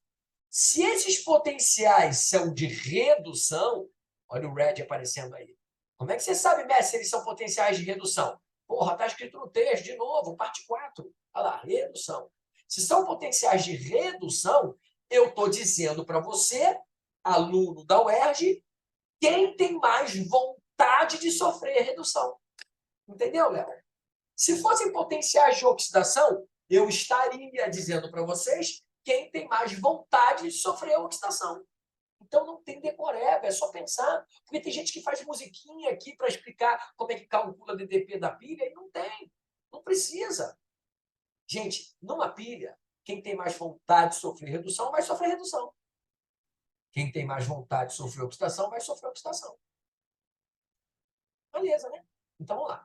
Quem tem mais vontade de sofrer redução? Pelo valor, é o mais 1,1. Por quê? Porque todo número positivo é maior que número negativo. Vou até anotar aqui, ó, maior. É a aula que você quer, né? Então, isso significa que eu já descobri quem vai sofrer redução nessa pilha. É esse cara aqui mesmo. Agora, quando eu descubro que esse é o maior, eu obrigo o outro a sofrer o contrário. Vou até trocar de cor. Logo, o outro vai sofrer oxidação. Então, esse potencial aqui de redução não vai valer mais. Vou usar, mas não vai valer mais, porque não vai sofrer redução. Esse outro sofre oxidação. É sempre assim. Toda redução obriga o outro a sofrer oxidação. Então, você vai apagar isso aqui e vai escrever oxidação. Só que essa reação não é de oxidação, mestre. O que você tem que fazer? Trocar as coisas de lado. Olha lá. Se você quiser fazer a global dessa pilha, que eu não pedi nesse exercício, é só trocar as coisas de lado. Olha lá. Produto vira reagente, reagente vira produto, os elétrons trocaram de lado, olha lá os elétrons agora depois da seta. Então, gente, resumo. Toda pilha e bateria, assim, o maior potencial você mantém e o menor você vai trocar de sinal. Cuidado que tem gente achando que troca de sinal porque é negativo. Não é isso. Troca de sinal porque ele é menor. Se ele fosse 0,9 positivo, mesmo assim ele trocaria de sinal. Então, o potencial de oxidação é mais 0,9 e não menos 0,9. E agora você vai ter uma DDP que não é o 0,2 que você tinha imaginado. Vamos aos comandos. Identifique o anodo, já sei quem é, o ânodo. Calcule a diferença de potencial gerada. A diferença de potencial é a sigla DDP. Calcule a DDP da pilha, que é um clássico. Agora, olha que sacanagem. Eu pedi para calcular a DDP não da pilha, mas da bateria, considerando a associação de 6 pilhas. Essa é a diferença de pilha para bateria, é a diferença de engenharia só. Uma pilha é uma célula só. Uma bateria é quando você conecta mais de uma célula em série. E como é que eu vou saber a DDP da bateria com 6 pilhas em série? É só multiplicar por 6. Acabou. Ninguém faz associação em paralelo. Relaxa, tá? Tem gente pensando aqui, pô, se trocar para paralelo, eu estou ferrado. Ninguém faz. Em seguida, represente a forma estrutural plana do íon sulfato, nada a ver com eletroquímica, e indique o que ocorre com o pH da solução. Aí tem um conceito de pH para você entender. Então, essa questão aqui, ó, ela é de eletroquímica, fórmulas estruturais, ligações químicas e um pouquinho aí de acidez para a gente entender o que vai acontecer. Entenderam por que eu troquei, por que eu inverti, né? Entenderam por que eu inverti as questões? Inverti legal, né? Fazer a 5 ao invés da 4. Pode ser, Giovana, pode ser que eu pule para 5 ao invés da 4, porque reações orgânicas é mais complicado mesmo. E assim também, se você olhar a 4 feita, você consegue entender. Boa dica da Giovana. Se não der para fazer as 5, eu faço as 5 e deixo a 4 com um gabarito para vocês. Galera, vamos lá? A DDP da pilha eu já calculei. Tá vendo? Não tem fórmula. É pegar 1,1 que eu mantive e trocar o sinal do outro. Aviso, nem sempre é assim. Lembra, Léo, que nós fizemos uma questão sacana lá no Maratona de quarta-feira? O que eu fiz no Maratona de quarta-feira ou de terça-feira? Eu botei 2 semi-reações que não eram de redução. Eu botei 2 semi-reações, uma de oxidação, uma de redução, e já dizia no texto que eram as reações da pilha. Aí não tem que fazer nada, era só somar os potenciais. Outro aviso que é muito comum, outro erro que é muito comum. O número de elétrons aqui, Giovanas, é igual. Se não fosse igual, o que teria que fazer? Eu já aprendi, teria que multiplicar, né? Ou a oxidação, ou a redução por um número para poder cortar o elétron e fazer a global. Sim, mas eu não pedi a global. Tá? Daqui a pouco eu faço a global, mas eu não pedi. E se você multiplicar essas semi-reações aí por 2, por 3, por 4, o potencial não muda. Multiplicar por 2, por 3, por 4, não muda o potencial. Mas eu lembro de uma parada que você multiplica a reação e muda. Essa parada que você está falando aí que multiplica e muda é outro exercício. É termoquímica, esse aqui, ó. Aí muda. Na questão 4, quando você multiplicar a segunda reação, sei lá, a primeira por 3, a segunda por 2, o ΔH multiplica por 3, multiplica por 2. Mas na eletroquímica, gente, não faz sentido. É como se você falasse assim, quer ver? Olha como é que não faz sentido. O potencial de redução do óxido de chumbo, que está aí, né, é mais 1,1. Se eu aumentar a massa de óxido de chumbo, aumenta o potencial dele. Claro que não. Você vê isso no seu dia a dia. Pega uma pilha pequena, uma média e uma grande, da mesma marca, Duracell. A DDP é a mesma. A única diferença da pilha pequena, média, grande, palito, é quem dura mais, quem dura menos. Mas a DDP é a mesma. Tá bom? Então, vamos calcular a DDP dessa célula já lá no nosso caderno de respostas. E quem é o ânodo? Tem um macete aqui legal. Galera, no cátodo, sempre vai acontecer essa reação de redução. Esse é um macete que você pode e deve usar na prova da UERJ. Só não vai escrever isso na prova, né? No ânodo, vou trocar até de cor, é aula que você quer, né? Sempre vai acontecer essa reação de oxidação. Vogal, vogal. Isso aí todo mundo vê esse macete no colégio, lá no terceiro ano. Vogal, vogal, consoante, consoante. Então, para descobrir quem é o ânodo, é só descobrir quem sofre oxidação. Como eu acabei de inverter a segunda reação, quem sofre oxidação ou é o chumbo ou é o sulfato. Gente, sulfato é um íon. Íon está em solução. Íon é eletrólito. É óbvio que é o chumbo. Então, você vai escrever que o ânodo é o chumbo, você vai botar o símbolo, ou vai escrever chumbo, porque o comando foi indique, não foi nomeie. Então, você pode indicar de qualquer forma. Tá bom? E quanto é que deu a DDP de uma pilha só, vamos fazer a conta?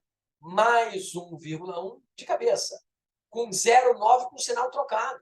Olha o 0,9 aqui no cantinho, Giovana, com sinal trocado. Tá vendo, Emily? Tá vendo, Maria Luísa? Então, 1,1 com 0,9 deu 2 volts. Multiplicado por 6, a bateria do carro tem 12 volts. E é verdade.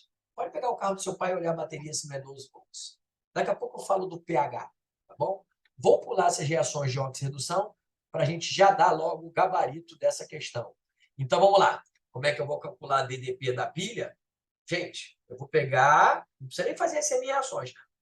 Gente, se tem uma fórmula, a DDP de uma pilha é somar o potencial de quem se oxida com o potencial de quem se reduz. Só tem que ser o potencial de oxidação com o de redução. E lembra que esse de oxidação trocou de sinal. Vou botar colorido aqui. Ele ficou mais 0,9 somado a mais 1,1. Isso aqui dá uma DDP de 2 volts. Quem deixou isso aqui errou. Aí tem que fazer vezes 6, porque a bateria vai ter a DDP multiplicada por 6. E eu pedi, olha que perigo, a DDP de uma bateria, hein? A UERJ pode fazer isso amanhã. Gente, pilha nenhuma gera 12 volts. Não existe nenhuma pilha no mundo que gere 12 volts de DDP. Por isso que existem as baterias. A bateria do seu celular é isso. Ela tem geralmente 5 volts, mas não existe nenhum metal que dá diferença de 5 volts. E aí a gente associa em série para conseguir os 5 volts. Beleza? Beleza. Também acho que não vai dar não, Giovana. Mas simbora, que faltam 40 minutos ainda. Pedir para identificar um anodo. E aí, gente, por tópicos, né? Como a Giovana perguntou. Anodo ou ânodo, tá? O certo é ânodo. E aí, cuidado, o ânodo é o chumbo. Ou você escreve PB ou você escreve chumbo. E eu expliquei por que não é o sulfato. Bom, primeiro, que o sulfato não sofreu oxidação aí. Tá?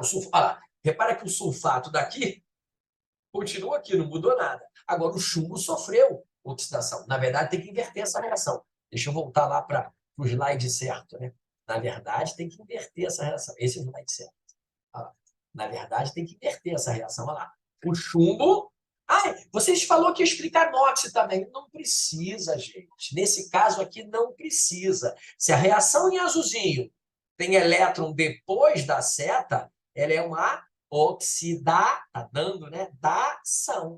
E o chumbo está mudando de NOx, ele está indo de 0 para mais 2. Tudo confirma que é o chumbo. Tá bom? Agora, o que acontece com o pH dessa solução eletrolítica? Caraca, eu nunca fiz uma questão de pilha, bateria com pH. pH é conceito, pH é medida de acidez. O que você tem que lembrar aqui, olha quanta coisa importante aqui, ó. Catodo, redução, anodo, oxidação, e agora aqui no cantinho, na bagunça do seu coração. pH é inversamente proporcional à acidez. Quanto maior a acidez, você já viu isso até na biologia, né? O pH do estômago, que é bastante ácido, é baixo, menor o pH. Então, não é uma questão de conta, é uma questão de conceito. Agora, como é que eu vou saber o que acontece com o pH? Sempre que se falar, vamos lá, galera, eu sei que vocês estão cansados, aula de 2 horas de duração é cansativo, mas eu vou falar rápido. Sempre que se falar em acidez, você vai buscar esses íons aqui, ó.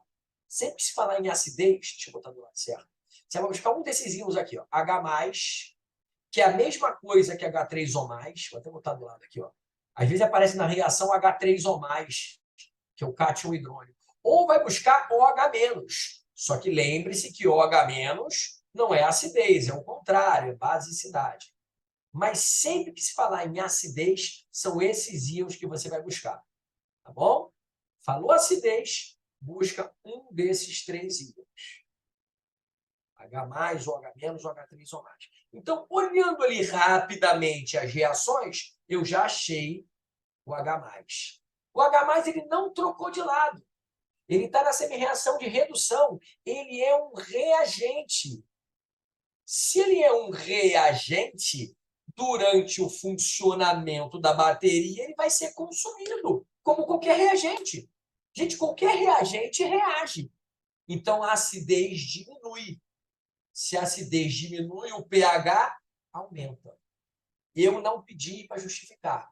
Mas se eu ERG pedir amanhã para justificar, você escreve de um jeito bem simples. Pois H+ é um reagente sendo consumido durante o funcionamento da bateria e quando diminui a acidez, aumenta o pH.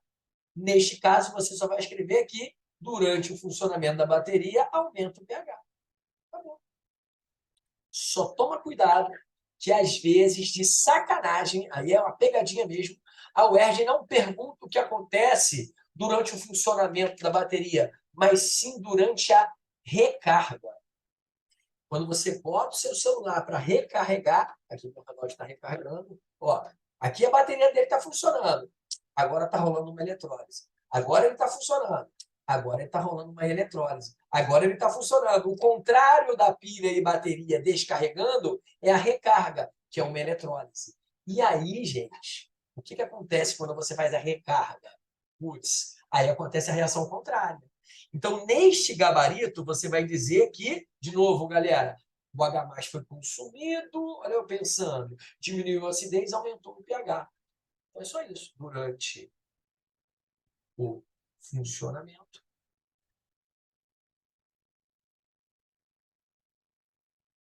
da bateria, o pH aumentou.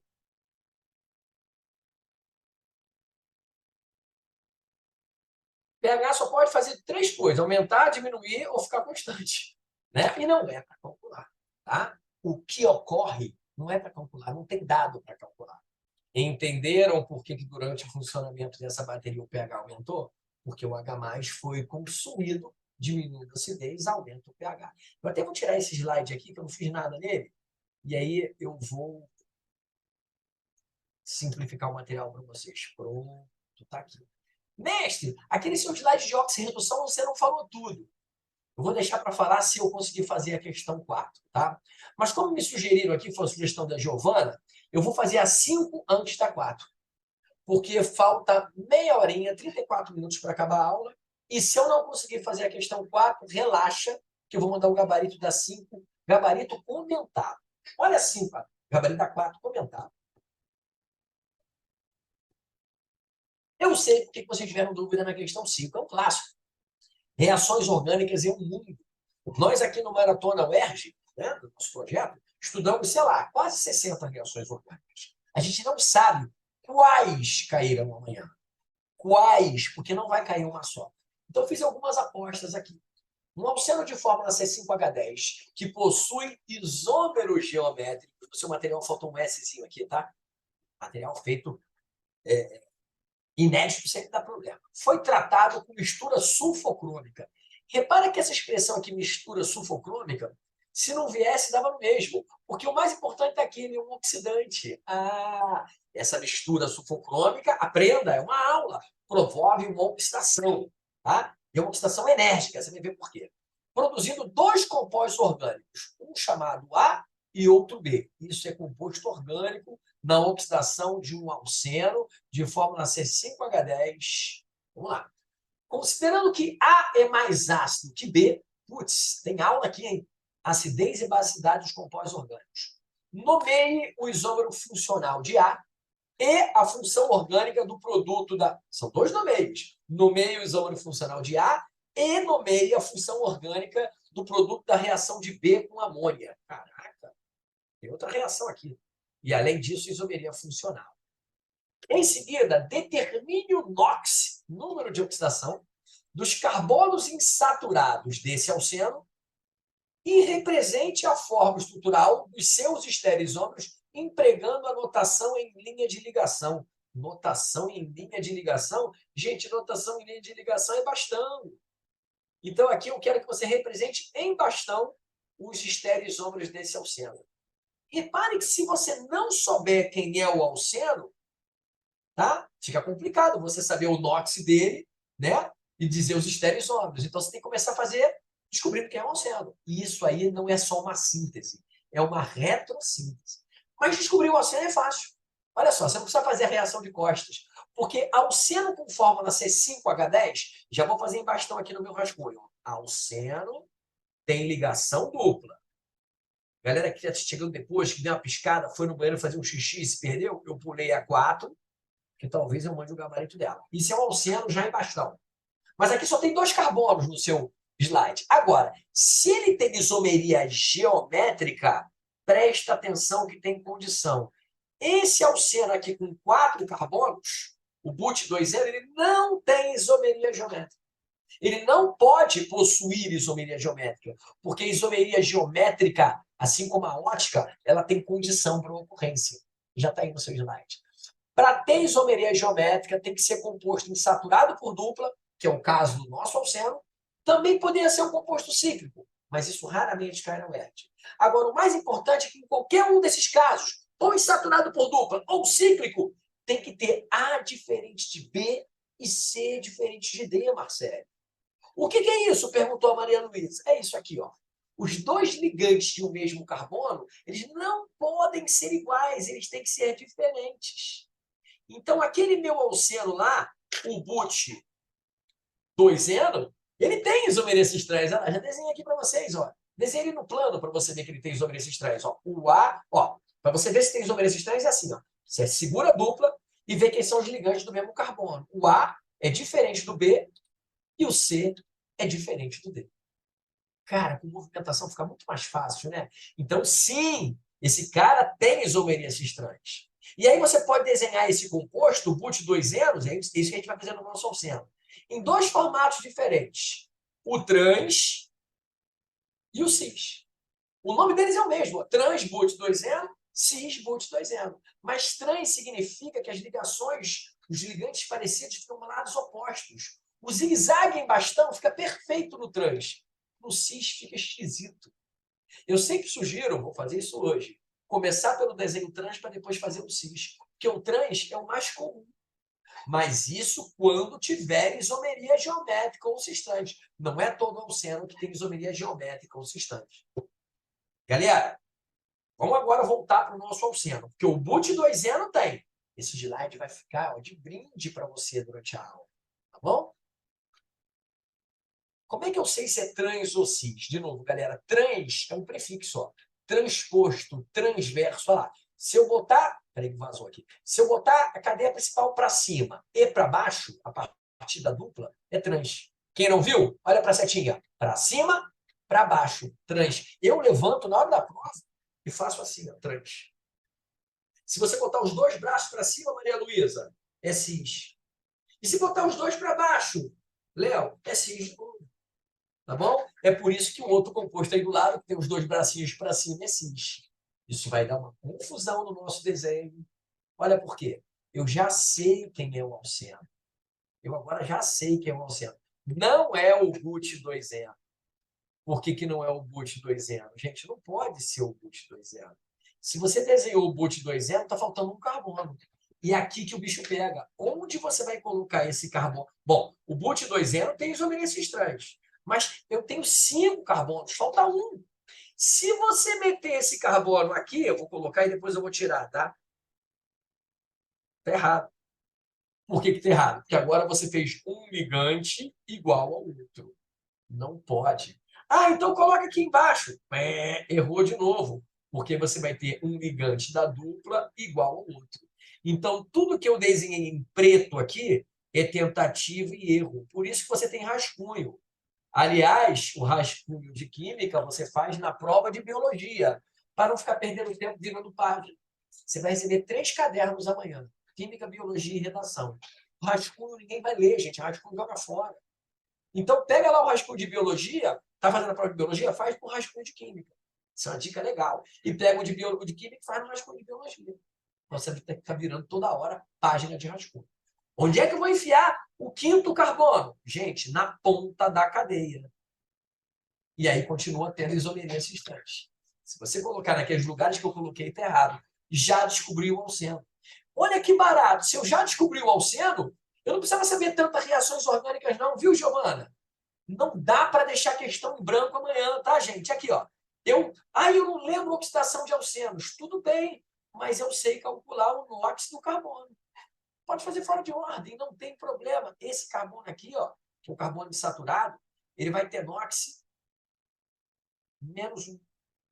Ah, e o outro? Por isso que eu botei no plural, gente. Eu botei no plural os carbonos insaturados, que todos eles, esses dois carbonos vão ter o mesmo NOx, é menos um. Eu não sei calcular NOx individual de carbono. É a aula que você quer, né? Então, olha para cá. Esse carbono que está em verde aí no meu rascunho, ele está ligado com ligação dupla com outro carbono, por ligação simples ao outro carbono, por ligação simples ao hidrogênio. Tá? Foca no carbono verde, que é o que eu estou calculando no NOx. Ó. Ele está ligado a carbono aqui, hidrogênio aqui em cima. Hidrogênio não se representa em bastão, mas está ali. E hidrogênio cá embaixo. Bonito, né? Hidrogênio é carbono. Carbono ligado a carbono não tem diferença de eletronegatividade. Eletronegatividade você pega lá no final da prova da UERJ, lá, na tabela periódica. O carbono é mais eletronegativo que o hidrogênio. Isso significa que o hidrogênio fica positivo e o carbono fica negativo. Então, a única ligação que contribui para o NOx do carbono aqui insaturado é essa. O hidrogênio fica positivo por causa da sua eletronegatividade, obrigando o carbono a ficar negativo. Se tivesse mais do hidrogênio ligado ao carbono, ele ia ficar 2 vezes negativo. Bom, tivesse mais um, ele ia ficar 3 vezes negativo. E carbono ligado a carbono você desconsidera, porque não tem diferença de eletronegatividade. É assim que se calcula NOx individual de carbono. Por exemplo, esse carbono aqui está ligado a 3 hidrogênios. Não foi o que eu pedi, mas o NOx dele, é a aula que você quer, né? É menos 3. E se ele estivesse ligado ao oxigênio? Ah, o oxigênio rouba os elétrons. Aí ele fica positivo. Então é só ver a eletronegatividade. É por eletronegatividade, EN, que eu vejo o NOx individual de carbono. Como é que eu justifico? Não tem justificativa. É só escrever lá que o NOx do carbono insaturado é menos 1. É só escrever os alcenos. E agora, presta atenção que eu pedi para representar os estereoisômeros. Estereoisômeros é um termo que a UERJ usa muito. São os isômeros espaciais, Maria Luísa. Tá? Estéreo quer dizer espaço em latim. Só toma cuidado que isomeria espacial pode ser de 2 tipos. Eu apostei aqui para te ensinar a geométrica. Amanhã também pode cair a ótica. A ótica é do carbono quiral. Mais fácil. Tem carbono quiral, tem isomeria ótica. A geométrica é a condição que eu acabei de explicar nos slides. Então, esse caso aqui é o caso da isomeria geométrica. Como é que eu faço o desenho do cis e do trans? Gente, esse que eu acabei de desenhar já é o trans. Esse que eu acabei de desenhar são os comandos. Já é o trans. Isso aqui foi a aulinha que eu dei. Já vou direto ali para poder dar tempo. Ó. Como é que você sabe que já é o trans? Olha esse slide. Nesse slide eu estou mostrando que o isômero trans é o zigue-zague tradicional em bastão. Tá? Então, se isomeria cis trans, você desenha o tradicional, já é o trans, direto começa por ele aqui. Mestre, você está fazendo fora de ordem, você não fez a reação orgânica com o alceno. Não precisa, agora não precisa. Aqui, ó. Você pode fazer assim, ó. Esse foi o alceno, né? O pente 2N. Esse aqui, não precisa escrever, é o trans. O seu estereoisômero, eu tenho uma dica. Esse aqui é o trans. Vou escrever em preto só para você lembrar a diferença do trans para o cis. Eu tenho uma dica. Comece desenhando um trans e, a partir do trans, você faz o desenho do cis. Como, mestre? Virando... Deixa eu fazer aqui, vou até levantar. Eu sou assim e sou trans. Quando eu viro um braço para baixo, eu viro cis. Ou eu viro os dois para cima, eu viro cis. Aí você escolhe qual braço você vai virar. Mas como assim, mestre? Que braço? Foca na dupla. Vou passar uma achurada aqui em amarelo para você focar na dupla. A partir dessa dupla, é mais fácil virar o braço da esquerda aí, né? Da esquerda da tela. Pronto. Aquele primeiro braço ali é mais fácil virar. Então, você copia e cola a mesma molécula aqui do lado, sem virar o braço por enquanto. Aqui, ó, vou copiar a dupla. Continua bonitinho, zigue-zague, do direito, do. Agora, esse pedacinho vermelho aqui, que eu vou passar o laser, acompanha, galera. Eu sei que você está cansado, mas imagina se você perde essa explicação que cai amanhã. Esse pedacinho agora eu vou virar para cima, viu, Tatiele? E eu vou virar numa cor diferente. Só para você entender que foi um pedaço que eu virei para cima. Pronto. Ah, eu não gosto de fazer o cis assim, não. Né? diria a própria Tatiele, ou a Duda também gosta. Gente, esse desenho, ele poderia estar assim, ó, do jeito do barquinho que você conhece. Mas cuidado, tem que ser pente 2.0, então o barquinho continua aqui. Os dois estão certos, tá bom?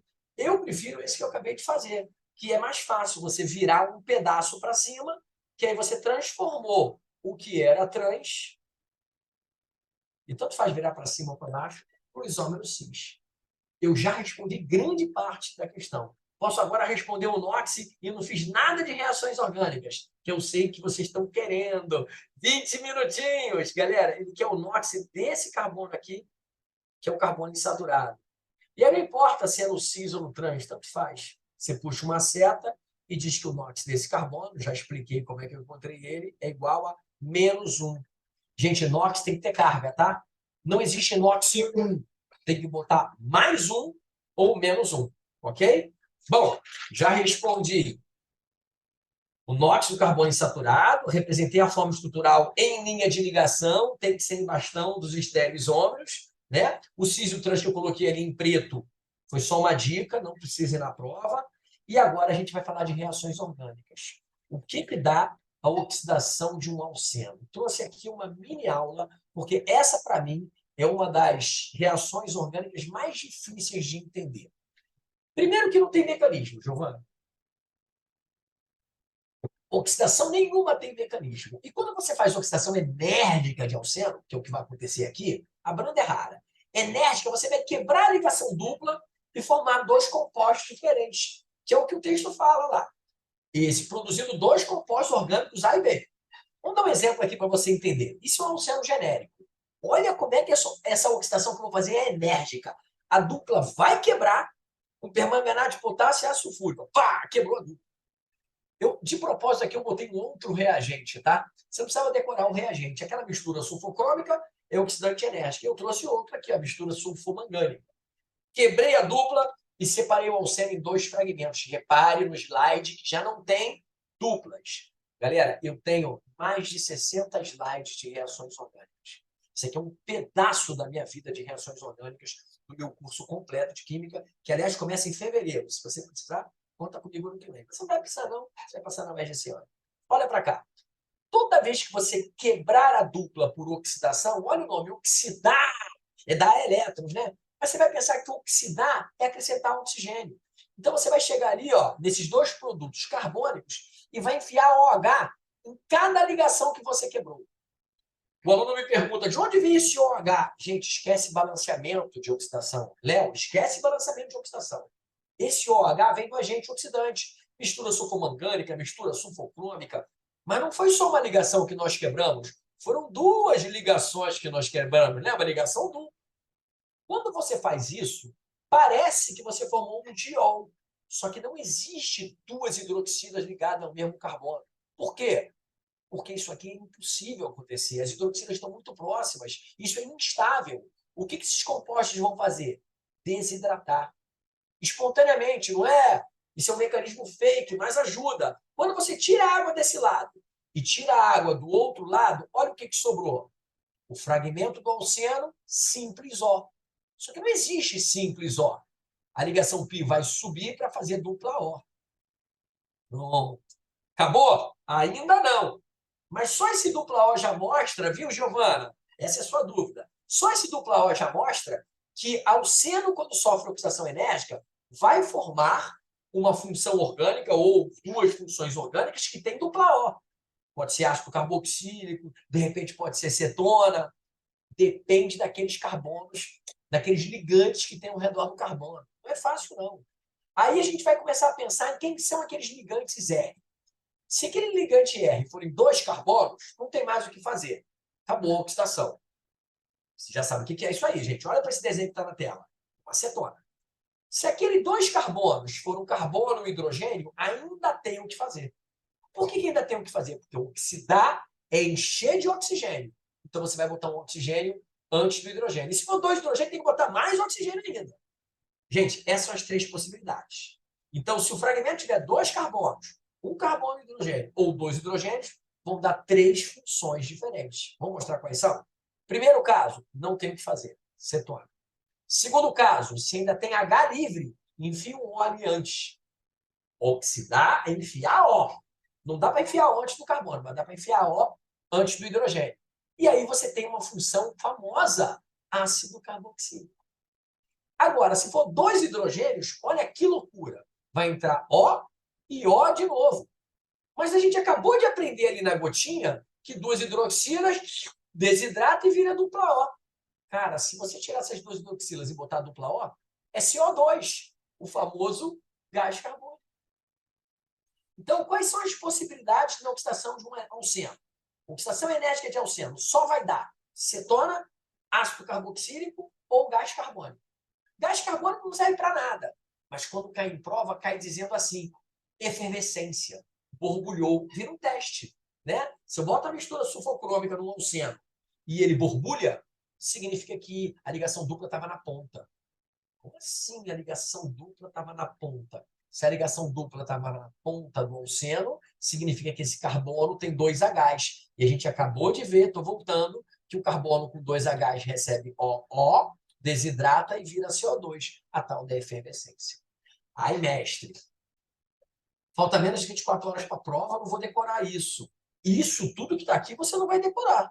Mas você pode fazer na hora, você pode tentar fazer na hora. Lembra o que é? Quebra a dupla, acrescenta OH, se tiver muito OH, desidrata no mesmo carbono e vê o que vai dar. Só tem essa possibilidade. Cetona, ácido carboxílico, gás carbônico. Vamos treinar. Imagina esse alceno aqui, que é até parecido com o nosso. Tá? Não, esse é diferente. Esse alceno aqui. Oxidação enérgica. Ah, olha aí, ó, a mistura sulfocrômica do nosso exercício. Quebra a dupla, tá? Os fragmentos em bastão, aí dá para fazer em bastão. Os fragmentos em bastão estão aqui. Nos carbonos que você quebrou a dupla, não precisa nem botar o H, já bota logo dupla O. Mas tem um porém. No segundo fragmento tinha um hidrogênio escondido. O problema da fórmula em bastão é essa. Tá vendo, Léo? Tá vendo, Tatiele? Aqui, ó. Tinha um hidrogênio aqui escondido. O que eu acabei de te ensinar aqui? Que quando tem um hidrogênio ligado ao carbono da dupla, ele vai ganhar um O na frente. Ele vai oxidar. E quando ele ganha um O na frente, olha lá, ácido carboxílico. Os produtos da oxidação enérgica desse alceno da tela são a propanona, que é uma acetona, e o etanóico. Repare que o número de carbono não muda. Vamos para o nosso agora. Ufa! Lembra do nosso alceno qual é? Se perdeu? Está aqui o nosso alceno, seja ele na forma cis, seja ele na forma trans. Quando ele sofreu oxidação, e aí, galera, você pode botar oxidação assim, ó, oxigênio entre colchetes, ele vai dar um ácido carboxílico aqui e um ácido carboxílico do outro lado, ali também. Fazer até tortinho. O pessoal reclama quando eu faço assim tortinho. Que a diferença é que esse ácido aqui tem 2 e esse aqui tem 3 carbonos. Ah, mas por que não deu cetona? De novo, galera, olha aqui, ó. Está em preto, não vai dar prova nenhuma. Por que não deu cetona? Porque quando você quebrou essa dupla, esse aqui ainda tinha hidrogênio pendurado e esse aqui ainda tinha hidrogênio pendurado. Quando tem hidrogênio pendurado no carbono da dupla, lembra? Entra um oxigênio ali fazendo um OH. Pô, mestre, quem é o A, quem é o B? Esse é o pulo do gato. Ele falou que um deles é mais ácido que o outro. Então, isso aqui você não vai botar na prova, mas é uma dúvida. Quem é o mais ácido? O A ou o B? Chat aberto, galera. Agora eu quero a dúvida de vocês. Pode chutar. Quem é o mais ácido? O A ou o B? Tá valendo chute. Mas depois eu vou questionar aí se você sabe quem é o mais ácido. Vamos lá, galera. 13 minutos. Chuta no chat. Pode ser no WhatsApp, pode ser no chat daqui.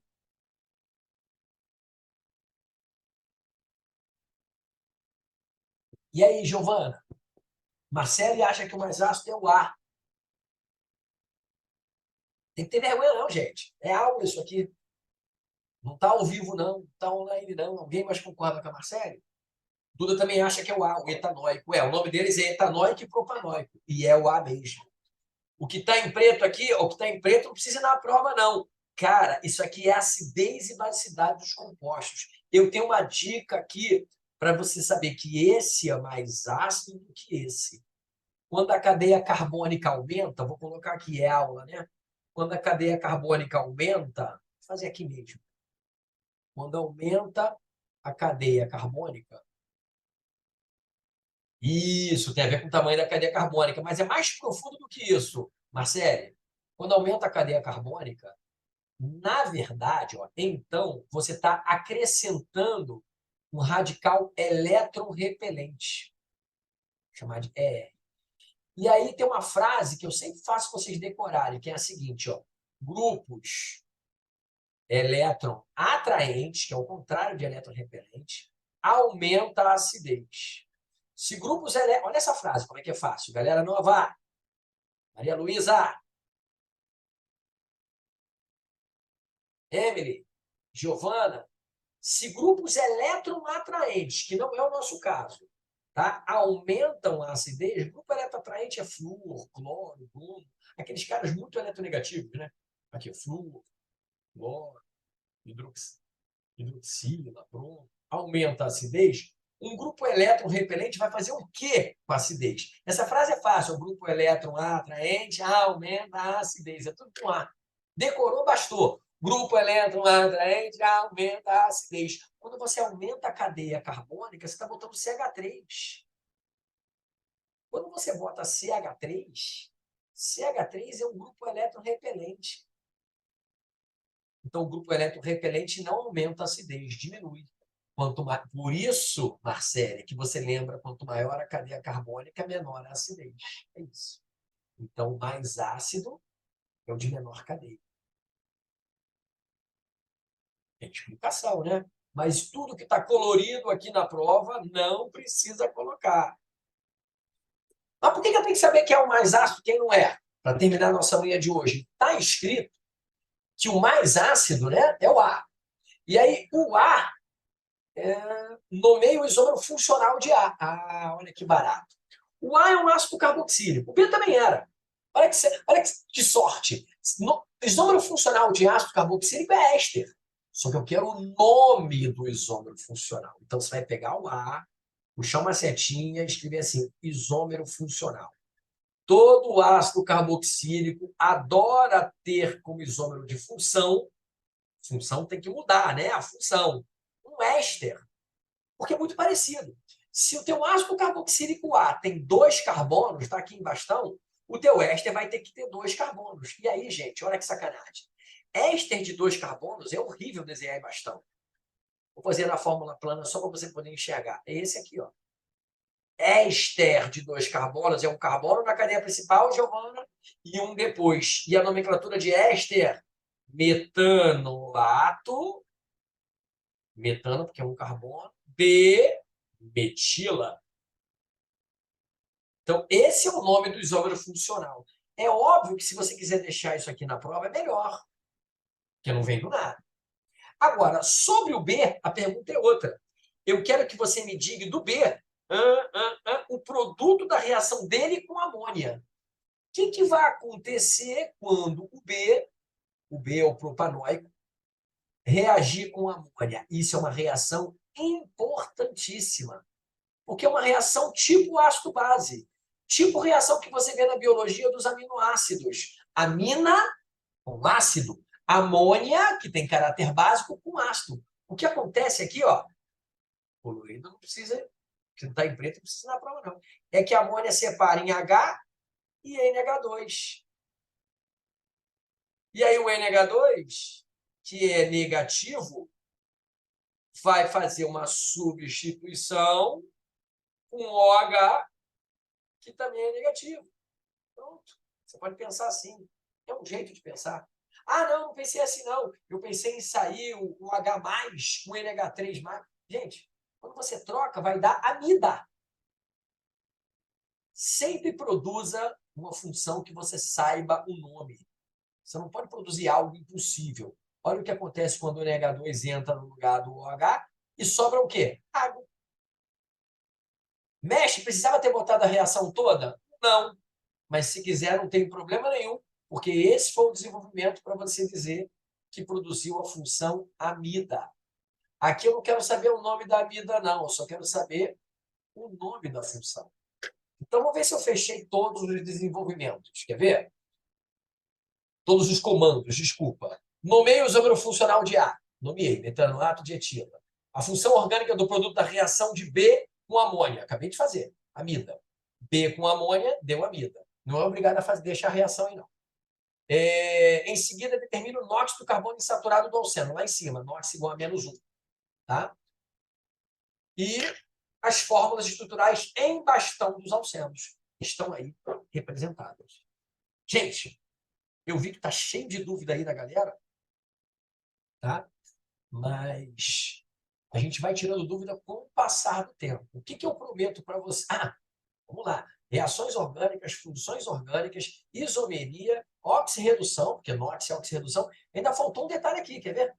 Acidez e basicidade. Cara, essa questão aqui tem 5 assuntos. Moleque.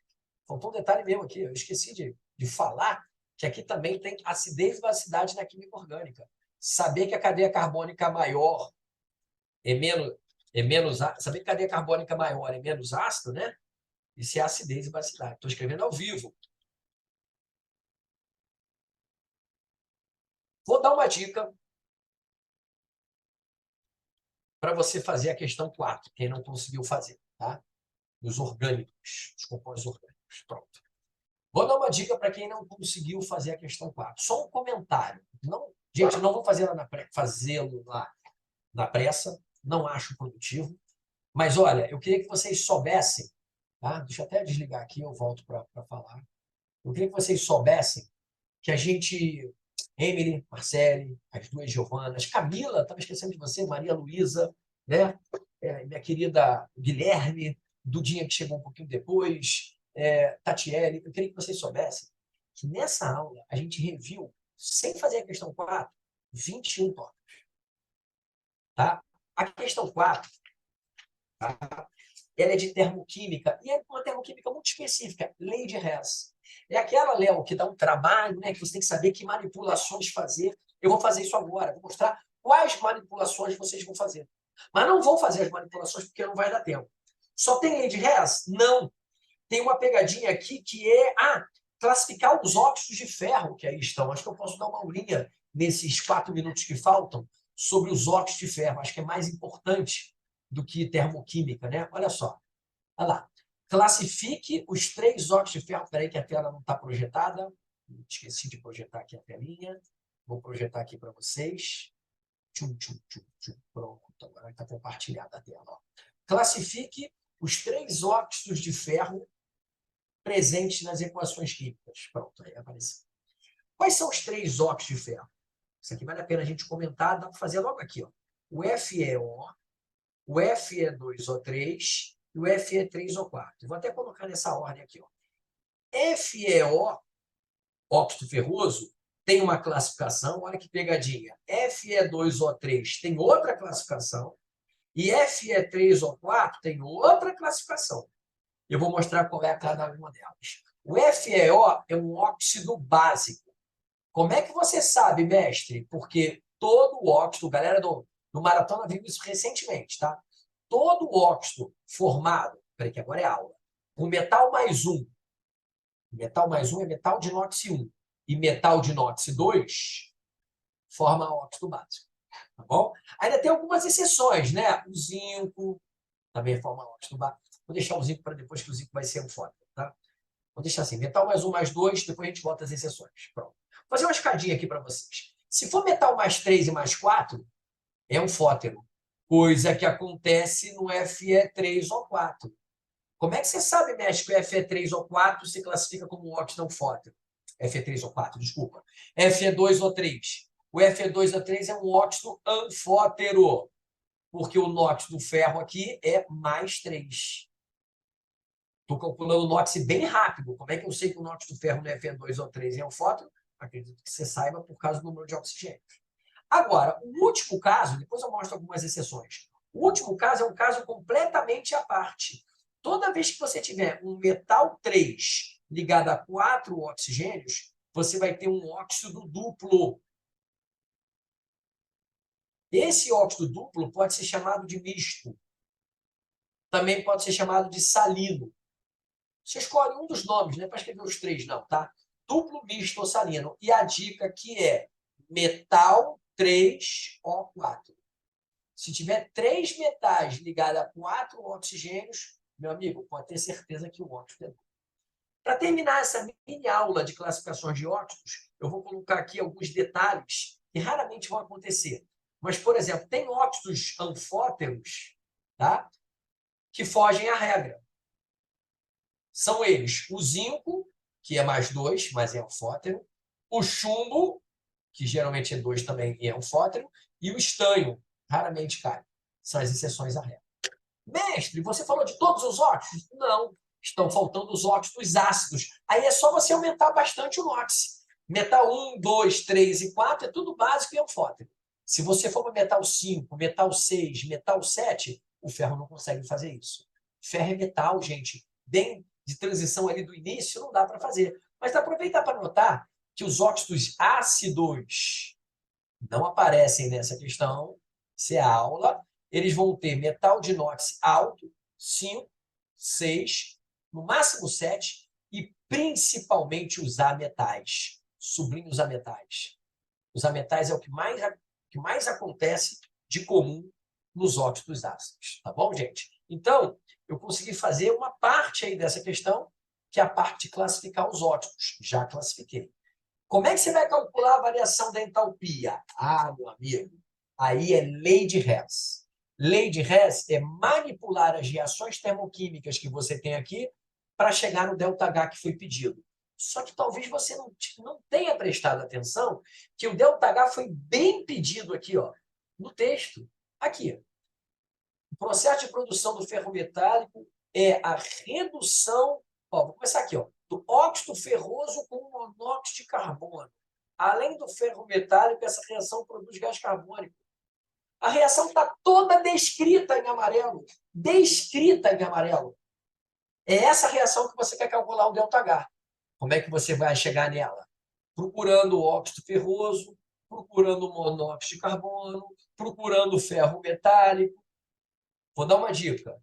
Não adianta procurar gás carbônico nem monóxido de carbono, porque eles são, como eu chamo, Maria vai com as outras. Aqui, o monóxido de carbono tem uma porrada de reação.